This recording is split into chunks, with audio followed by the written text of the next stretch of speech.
Okay.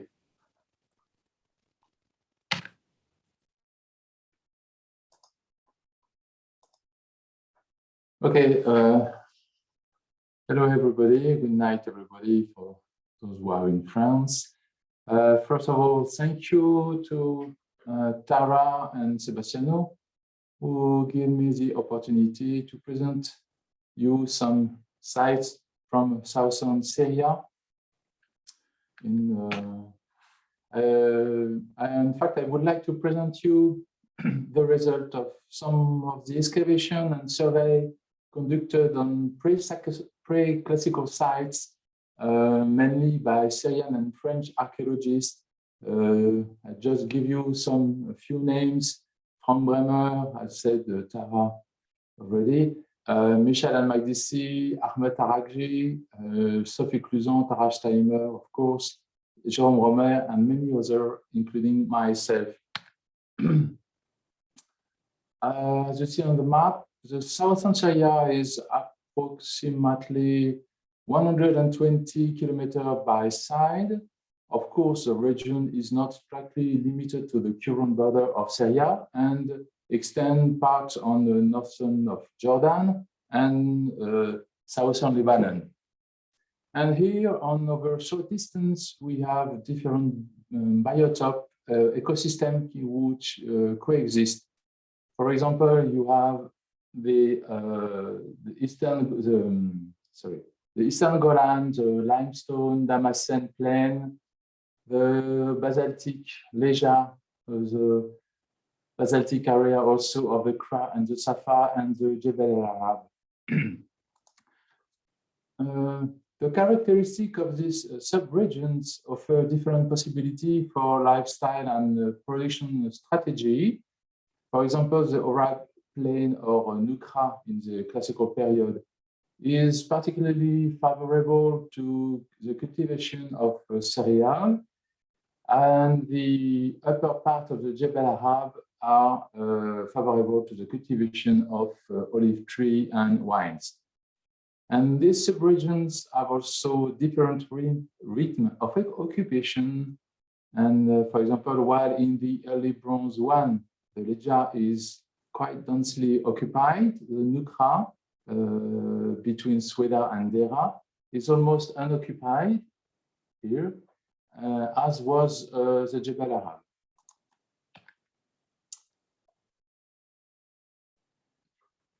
The actual rainfall in the region varied from 250 millimeters in the north to less than 60 millimeters in the south, with a strong east-west graduation to the aridity in this area. For this presentation, I would like to focus on the easternmost part of the Leja and the Kra here. The Leja and the Kra, two regions characterized by a tendency to aridity and a relief composed of basaltic stone related to volcanic activities. And in these regions, for several reasons, a good state of preservation and the characteristic of the region, the site I'm going to present you enrich discussion about the urbanization of the southern Levant, and more generally on the evolution of the settlements and the community of this southern Levantine region. So I would like to present you the excavation carried out on some of these sites. This is Shaya, Labweh, Khabet al-Umbashi, and in Karasa. This site was occupied mainly during the early Iron Age, EB1, EB2, EB3, and they illustrate and document very particular situation and interesting. So concerning the period, as you know, the early Bronze period in the southern Levant is so approximately the second half of the 4th millennium and the first half of the 3rd millennium. is characterized by important change in site morphology, social organization, and mode of production. And these changes are often interpreted through the prism of urbanization. This urbanization is quite often seen as a linear or a cyclical process with a development phase at the end of the early Bronze 1 and during a climax phase during the early Bronze 2 and 3, a collapse or disruption at the end of the early Bronze 3, and stopping the urban phase. So these urban periods last approximately 700 years and more than 1,000 years if we have the preceding early B1 period, often considered as a proto-urban period. And as I show you briefly, the environmental data indicates that this period was quite wetter than today, but not so much. So the beginning of the urban period can be seen in the change in the morphology of the sites. Several of them are fortified and acquire then urban status. But in fact, the first fortification appeared a little earlier during the early Bronze 1B period. These fortified sites are supposed to concentrate different functions: economic, religious, political, and dense habitats. This is a typical definition of a city in the Levant as elsewhere. In the Levant, during the early B3 period, city-state is considered as a predominant, if not the only form of urban settlement and socio-political organization, developing jointly to the state formation. This Levantine model was, of course, inspired by the Mesopotamian urbanization and proposed for the Levantine city. People talk very often of territories polarized around fortified sites in the center here, with a smaller, maybe 2, 3, or 5 orders of villages.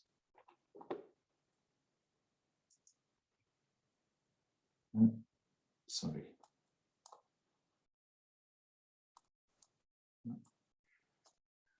So because of the lack of some elements such as palaces, administrative tools, writing and seals, no building hierarchy, some scholars prefer to evoke a kind of middle-range society with low-ranking chiefdoms or peer polity. Sometimes even the urban status of several sites is questioned, and some scholars develop another paradigm than urbanization based on the household and village organizations. And for some large-scale project or investment, possibility of kinship lineage cooperation structures. This model can be resumed in the corporate village model developed by Graham Philip. So according to the usual urbanization narrative of the Levant, in the Southern Levant, it is a period of intensive production of in horticulture, olive and grapes, the development of irrigation, the increase of agricultural production because of the use of ox straw, and the development of agricultural metal tools development. This increase of agricultural production would be concomitant to a development of exchange of this production with Egypt and would then participate in the urbanization takeoff of the Levant. And this early bronze agro-pastoral production, as other productions, are often expressed in terms of new power strategy of an economic base with the adoption of a stepper finance. But in fact, the things are not so sure. There is not enough information to confirm irrigation, intensive cultivation, and, for example, olive cultivation will probably exist since the end of the Chalcolithic, and the trade with Egypt as a factor of transformation and development need to be confirmed and was perhaps limited to wine trade. So, in fact, these affirmations about the transformation of the mode of production during the urban period need to be clarified or confirmed. And in particular, the affirmation of the capacity to produce agricultural surplus, which is a very important implication for the reconstitution of socioeconomic organization. So one of the questions, in fact, concerning about this period, what urbanization are we, what kind of urbanization are we talking about? Is it still possible to consider urbanization as a uniform phenomenon, a unique phenomenon? Until now, neither its geographical limits nor the chronology of its transformation are clearly evaluated. And if needed, as you can see on the slide, the existence of different sorts of urban morphology confirm, in my opinion, that we are dealing here with a multiform phenomenon with important regional variation. And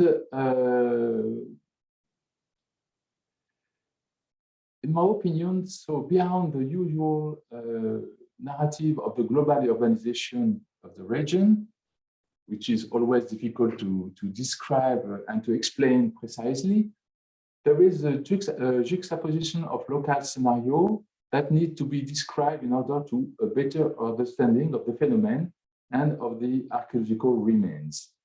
The hypothesis is that the environmental characteristics of the ecosystem have an impact on the strategy of production, on the settlement system, and other cultural elements. And this need to consider a regional approach was already formulated by several scholars, in particularly by Raphael Greenberg, in conclusion of his regional study in the Ula Valley.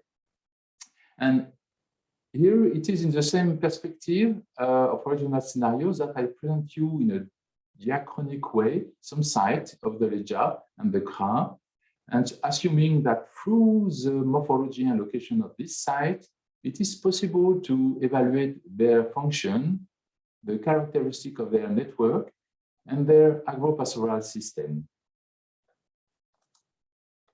So, a brief presentation of the region. The Leja, it's a basaltic plateau in the shape of a triangle of 30 kilometers on each side, resulting from a recent lava flow of the Holocene.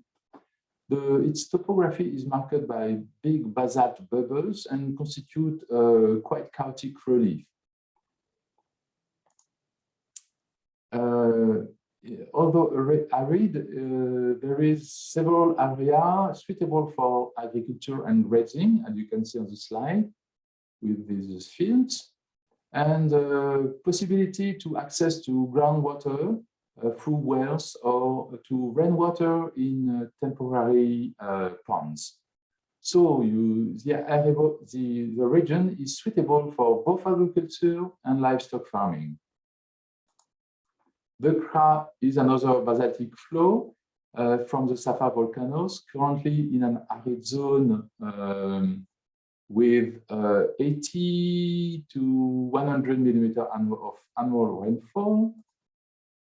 It's also a very pleasant landscape where it's very often to move and to travel because of the numerous stones on the surface. But also during the rainy season, you have a large area for grazing lands and natural ponds. I think you have here one on the picture. So it is during the early Bronze 1A that for the first time we identified a significant number of sites in the Legia, although some older occupations are attested, notamment in the Chalcolithic. The most important of this site is Shraya, which is located on the northern edge of the Legia, here, the yellow point, in an interface position between the Legia, the basaltic Legia, and the fertile plain further north. Shraya is an agglomeration of about 90 hectares, a composite enclosure wall limits the settlement. In some place, it is a simple wall of 80 centimeters wide, and in other, like here and here, it's a megalithic one with a thickness of more than 1.5 meters. So the wall encloses a corpus of double-apsed houses, plan characteristic of the early Bronze 1A period that we found in different regions of the Levant. And about 50 of these houses were found outside the enclosure wall, testifying to a phase of expansion in the history of the agglomeration. Here, a view of the best preserved southeast sector of the site, grouping several of these double-apsed houses. And by extrapolating the number and the concentration of our houses in this sector, we propose a total number of 650 houses scattered in the agglomeration due to a chaotic basalt relief and several non-perennial ponds. In fact, other settlements with the same type of houses have been discovered in the Legia. Can range them in 3 categories. First level, isolated houses like this one of Karasa. They're often connected to an enclosure located in the poorest water resource areas.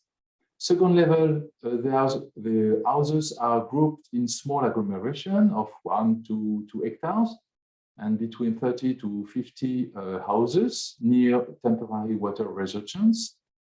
And the back wall of the houses constitute often a kind of enclosure, like in the case of Al-Mardoumi. And the third level, of course, is the larger site located in the better water supply in the north. You have I talked about Shraya, but there is also Kreim South, an unwalled settlement of 30 hectares, and Abe East, largely destroyed and preserved only on 7 hectares. In all this site, there is an absence of large building, and the homogeneity of the houses specify my opinion to an egalitarian society. So to explain the relationship between these 3 categories of site, large agglomeration, villages, and isolated farms, we propose, me and Frank Bremer, 10 years ago, that all these sites were occupied at the same time by the members of the same community. The most prominent site, Shraya and Kreim and A, could accommodate the whole groups, the intermediate sites, a portion of it, extended household or group segment, clan of a lineage, and the isolated dwellings, family unit, household. According to our hypothesis, the organization and the repartition of the site are related to seasonal activities in different parts of the Legia ecosystem, an agropastoral system that induces residential mobility and temporary segmentation of the community. In this case, the 3 different kind of settlements would be consistent with 3 different organizational forms taken by the same social group during the year. And the different segments of the group could meet temporarily in the gathering site on certain occasions for, I don't know, pastoral activities or during a religious celebration. In the following early Bronze 1B period, it is in the Kra region that we are documented on the development of a new kind of new conception of settlement and network. It is the site of Rebet al-Umbashi, a 4 hectares fortified enclosure built during the last quarter of the 4th millennium. Here you have some carbon 14 dates. And the early bronze fortification is a wall of 2 meters or until 5 meters thick, measuring 1,000 meters in circumference and punctuated with some square tower or platform. So here you have some view of the fortification, and the construction of the entire fortification require, according to the excavator, only 500 workers during 30 days, without counting the working days required to extract and transport the stone. Inside the fortification, only 7% of the wall of the area was occupied by construction, mainly built against the inner face of the rampart in the south, or in the center here, in this, the red, where we have about 70 to 80 rooms grouped in 12 to 50 houses, and only 1 or maybe 2 large buildings. Maybe also this one. We are not sure about the dates. And this one, VS 4.10, is 20 by 12 meters and constructed partly on the artificial platform. But that's the only monumental architecture we have. And and by its architecture and ceramics, the site belongs to a Jordanian-Palestinian cultural horizon with a strong relation with the better irrigated western region. At the same time, a water harvesting system was developed on an area of 50 square kilometers. The inhabitants built canals like this one, dams connected to 2 water systems. You have the northern water cistern and the southern cistern. The northern cistern is incorporated in the ramparts and has a capacity of 5,000 cubic meter, increased later to 12,000 cubic meters. And the southern cistern have a capacity of 43,000 cubic meter. This is open system, not covered. And this system was in fact very effective. 1 heavy rainfall was enough to fill completely all the cistern. So Umbashi was founded and inhabited by a mobile pastoral community, and the water system allows the concentration of a large population part of the year, and permit also its protection. Most part of this population was probably living in encampments inside or outside the fortified enclosure. We don't know. We didn't discover this, the remains of this period. But the question is, what was the need to build such kind of gathering sites for groups that before this period was scattered across the steppe, living in ephemeral encampment? Unfortunately, another similar example is given to us and gives the beginning of an answer. It is Jawa in the 80 kilometers south of Rabat al-Mbashi in the Jordan, in the Black Desert, another basaltic area. At first, the site was dated by the ceramic from the early Bronze 1A, but recent 40 dating provide another date of the early Bronze B period, you see here. And like Umbashi, the site is fortified with a thick wall of 4 meter with tower, fortified gates, and inside it seems that difficult to estimate because the site was reoccupied during the early Bronze II, and there is also maybe a Chalcolithic village inside. So maybe it was probably occupied less than 50% of the surface during the early Bronze 1B period. And like Umbashi, there is a water harvesting system composed of 3 dams on the Wadi Rajil who catch the runoff and the flood water of this wadi and bring the water to open cistern, you have in blue on the slide, with a total capacity of 52,000 cubic meters. And this water system and several irrigated fields recently identified in the vicinity made possible for a population estimated to 3,000 to 5,000 individuals and their herds to be present here part of the year in the desert. So until recently, these 2 sites, Umbashi and Jawa, was unicum, not well understood, and sometimes considered as failed urban experiments. But the discovery made by the Jawa Interland project regional study conducted last decade by Bernd Müller-Neuhoff indicate that Jawa was in fact a part of a large east-west network. The survey has revealed the existence in the desert of small agglomeration. The excavator called them hill forts because they are fortified. You have Touloul el-Hussein, Khirbet el-Jabarieh, and Khirbet Abu el-Hussein.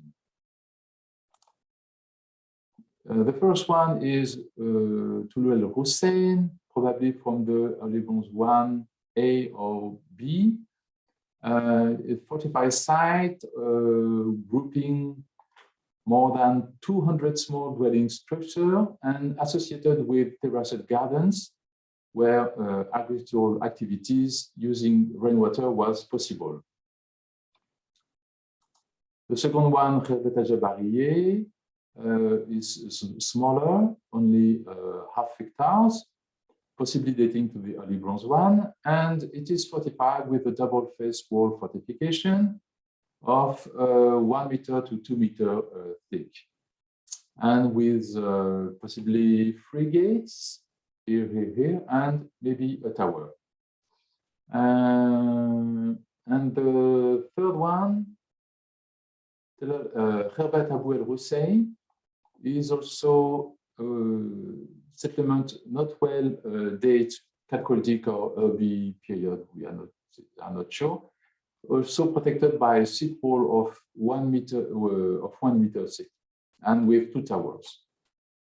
And it is also near small enclosures and water resource. To complete the picture of the hinterland of Jawa, it should be noted the discovery further east here of the mining area for farm scrapper production, tools used for butchering and tanning operation. The production of these tools has been massive over undetermined period, with the extraction of about 2 million pieces estimated and distributed in different areas of the South Solomons since the end of the Chalcolithic.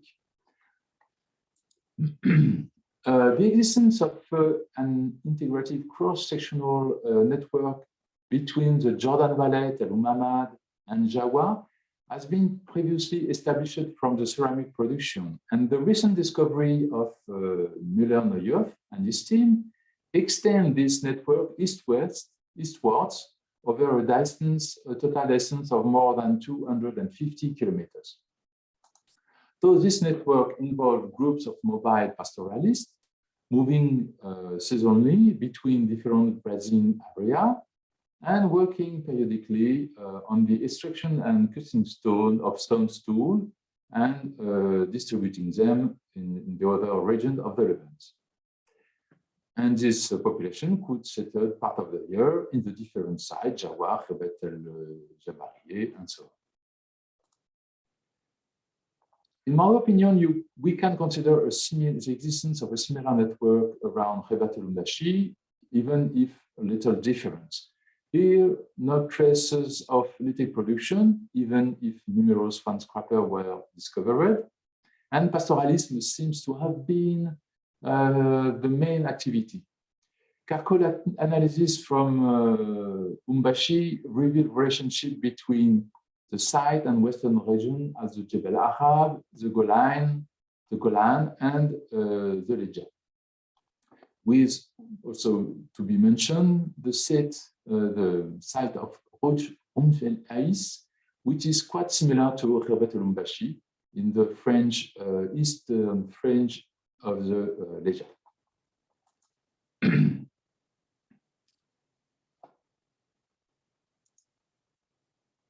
So, Khabet el-Umbashi and Jawa indicate a new conception of relationship between a population and an ecosystem. For the first time, I think so, the temporary camps in use since almost the Neolithic period or the Khmerian period were no longer satisfactory for mobile pastoral population. The inhabitants know how to use the characteristic of the environment to increase the availability of natural resources with harvesting water system, notably. And the two sites, Umbashi and Jawa, appears to be the main instrument of a control policy of assistance and protection for groups of moving their flocks in the eastern steppe during the rainy season. This new kind of relation with investment and anchorage point correspond of the new kind of relation which was proposed and to result by Graham Philip with his landscape concept. So Jawa and Khabet el-Umbashi are not at the top of a hierarchical settlement network. They are more to be considered as nodal points in a new agro-pastoral system for mobile population. And then during the next period, the early Bronze II, there is a foundation on the fringe of the Leja of several fortified sites in an interface position, like Kom Masair, Kom Shraya, and Labweh in red. These sites are not exceeding 4 hectares, and in their vicinity, the presence of several small sites indicate the possibility of some two-row settlement system. Labweh is one of the largest sites founded during this period, apparently at the end of the early Bronze II. It is, as you can see on the slide, a semi-arid zone, far from the major main roads, because very difficult to move in this landscape. And it is also difficult to imagine agricultural unless we consider the possibility of a complete disappearance of the Paleozoic. Thanks to the good state of preservation of the site without sediment recovering, it was possible to make a complete plan of the sites. You can see here on the aerial picture. There is the fortification of the site consists of a wall of an average thickness of 2 meters and punctually reinforced by thickness walls, towers, or bastion. And the southern line of the wall is complete by an outer wall who protects an entrance. This fortification is built in a similar way to the one we project Rebat el-Umbashi and other sites, mainly from the early Bronze Free period at the Rebat al-Zayrakun or Pella in the Jordan. And in the center of the site, there is a natural hole, a depression through the basalt, 8 meters deep and 20 meters in diameter, will provide an access to a water table. Buildings are visible and occupy densely all the entire rest of the tail. You can see difficult in the picture, but in this map. And these buildings are composed of a system of cells with an average dimension of 3 by 4 meters, or 2 by 4 meters, or 4 by 8 meters. And you have three major categories of cells. These cells or rooms are most often arranged in adjacent series and form blocks, like this one.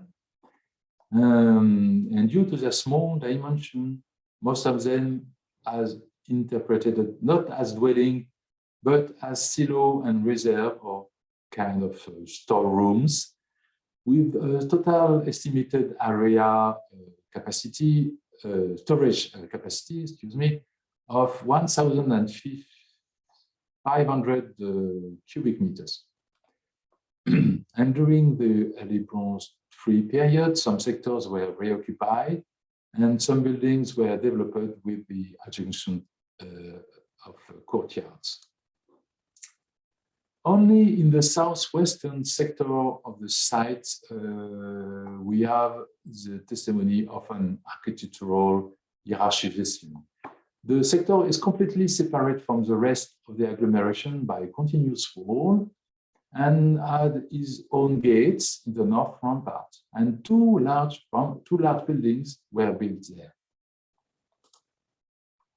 The north building, this one, 11 by 7 meters, is a simple ballooned room in Antis, equipped with double side walls, more than 1 meter thick, built with megalithic block, and with a small room connected to its back wall. The south buildings, the same dimension, with the same kind of plan, but no inantis, but with a large gate and a second room connected to it.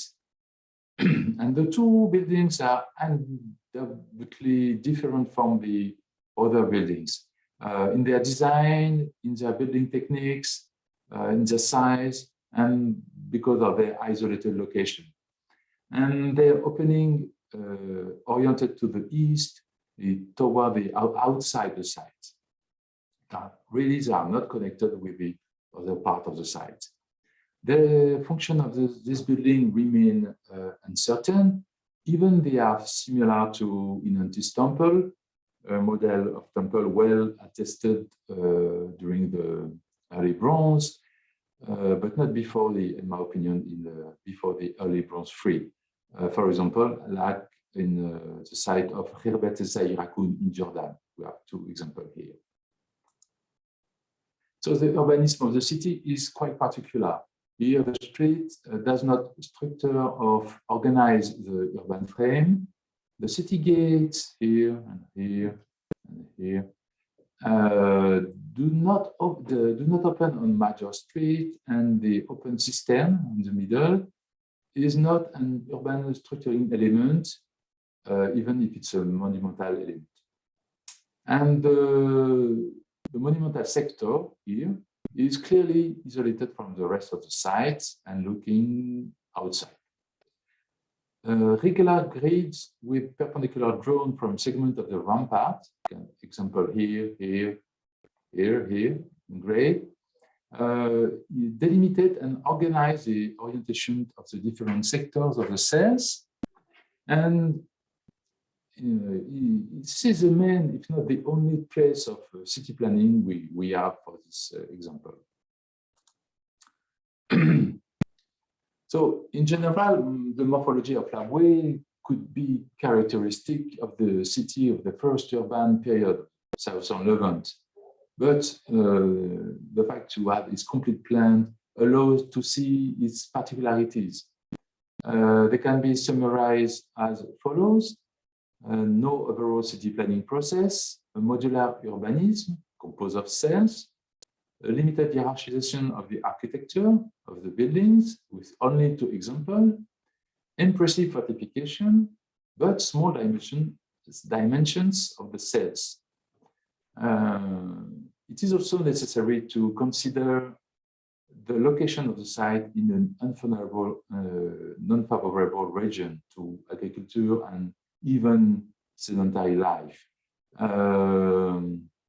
So it's therefore difficult to imagine the presence of a sedentary urban population.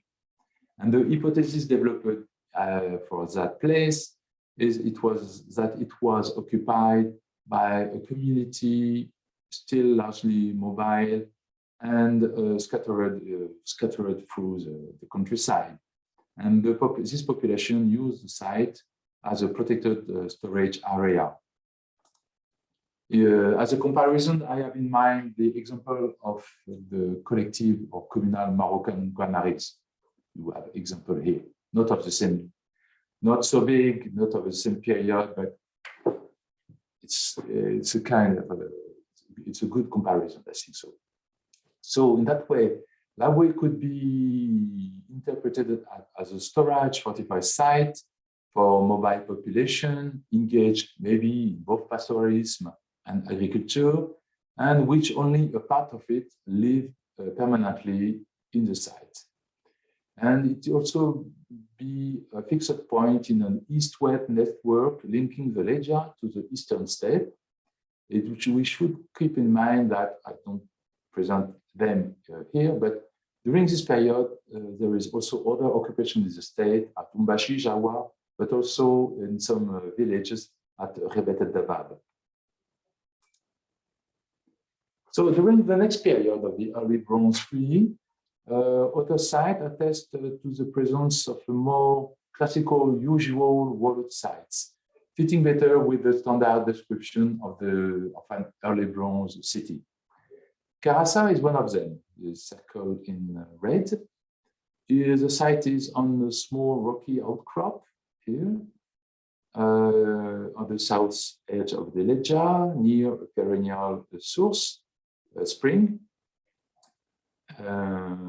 where large places for larger areas suitable for horticulture and agriculture. And here on a small open early Bronze II settlement, an early Bronze III walled site was built around 2080 BC. It is 5 to 6 high fortification wall and 4 to 5 meters thick, and delimiting an area of 3.5 hectares, with maybe a citadel in the northwest sector. But in fact, it was quite difficult to excavate the site because it is occupied now by a modern village. According to some soundings in different areas, we could say that the occupation of the wall is made of large uncut basalt blocks, delimiting elongated caissons filled with small blocks. It's a technique characteristic of that period, and not through how the Levant, for example, in Rebet Zayrakun or Rebet Batraoui in Jordan. At least here, this place, a stone staircase built against the inner face of the wall give access to the summit of the rampart. and we found a street running along the inner side of the ramparts. So here two architectural layers constitute the early 3 levels, with the houses, the walls are the same orientation, also recurrent during the early Bronze 4 and the Middle Bronze 2 periods. And the analysis of the seed, the charcoal and the bones satisfy to the practice of crop farming, wheat, barley, of olive horticulture, and as well as goat and some cattle farming, oriented towards milk and wool production. And nearby Karasa, we identified 2 unfortified villages, Manibi South, less than 1 hectare, and Hail, about 1 hectare, which are located near Arable Sons. Those are perhaps linked to Karasa. So by its location and morphology, Karasa appeared to be one of the small towns existing in different regions of the Levant during the urban period, and a priori refers to a typical example of the urbanization process, with a fortified site controlling a small network of agricultural villages scattered over the surrounding territory, kind of hinterland. So, from the early Bronze 1 to the early Bronze 3, the excavated site presented here illustrated various situations. They reveal the existence of several sorts of network, and the choice of different socio-economic strategy. The 4 examples I present cover a period of more than 1,000 years with about 40 to 70 generations, a long time. So, of course, it's not possible to reconstruct a continuous line of the history of the regional occupation. We have only some few points that highlight some periods, but enough, in my opinion, to identify some major trends. So to resume, the early Bronze 1 period is characterized by the diffusion throughout the leisure of several agro-pastoral communities, segmented part of the year, in the medium, small size, and grouped on certain occasion in a very large agglomeration, like Shraya. The following early Bronze 1B period saw the appearance of early Bronze fortification, like Umbashi, similar to as elsewhere in the southern Levant. But here the site is not densely settled, probably due to the natural limits of the steppe ecosystem. And the investment for planning and building the site increased the attractiveness of the place for pastoral activities. And that's why the site was reoccupied several times during the early Bronze and Middle Bronze and even the later periods. So during this period, early Bronze 1B, Umbashi was a gathering site, a sort of identity place for segmented communities, a perennial point in the network, mainly composed of campments, and could have also functioned as a legitimation over a territory, playing a key role in the structuration of the network, as proposed for other situations in the landscape concept developed by Graham Philip. There is no evidence of a social hierarchy, especially comparison with the previous period. And the construction of the rampart and the installation of the water harvesting system, in my opinion, did not require labor-intensive activity. We estimate the construction of the rampart, I said 500 workers during 30 days. So in this condition, a supra-household organization was enough for such large-scale project.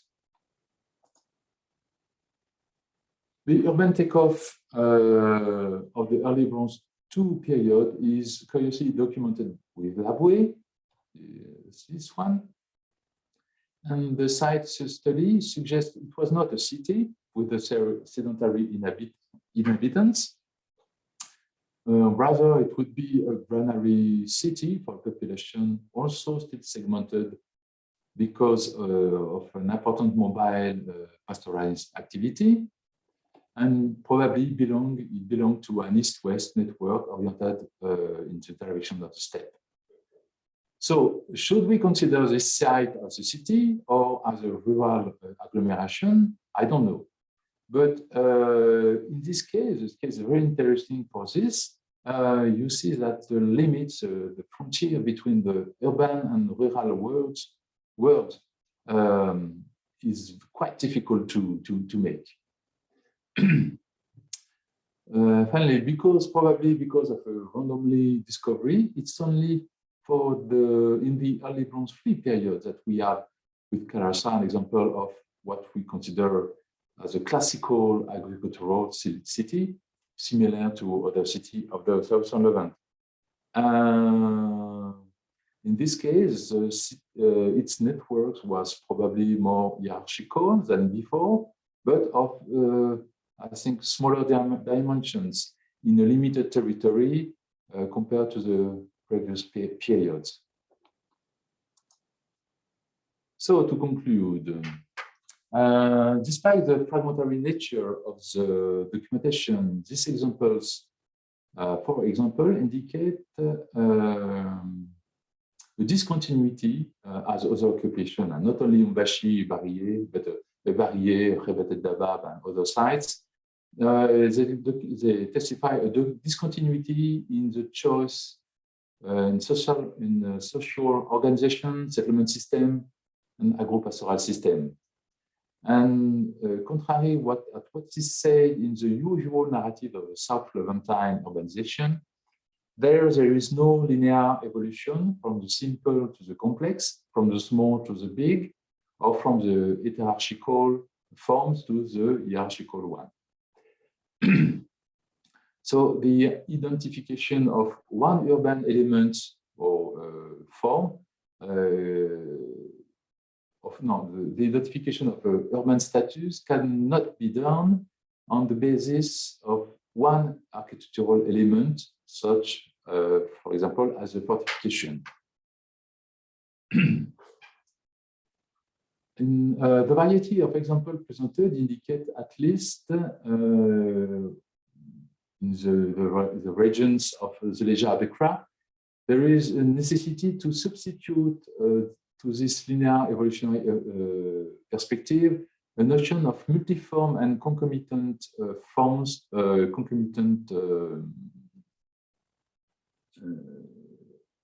of social organization and mode of production, also for concerning urbanism.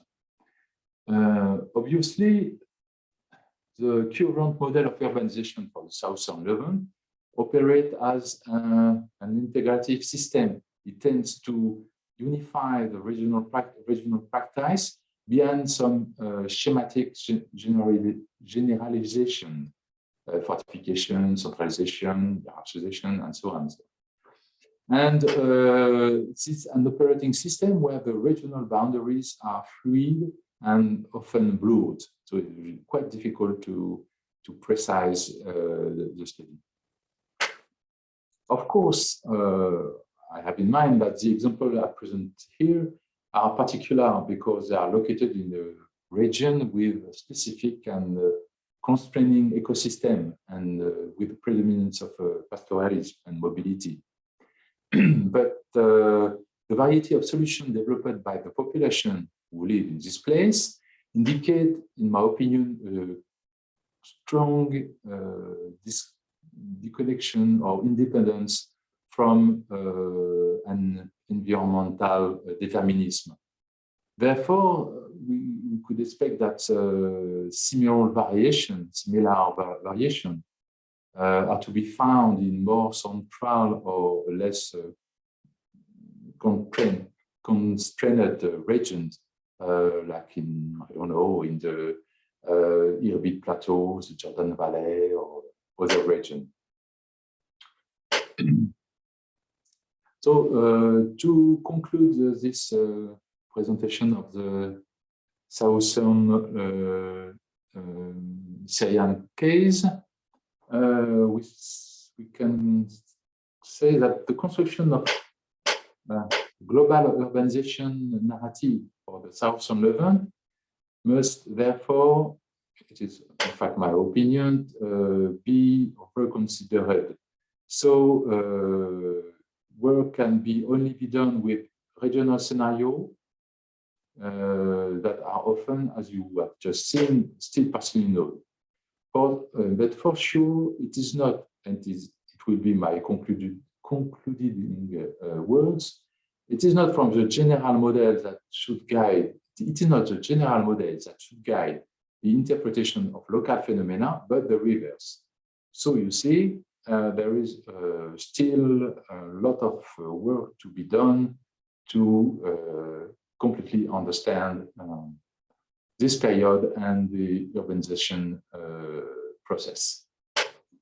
Thank you.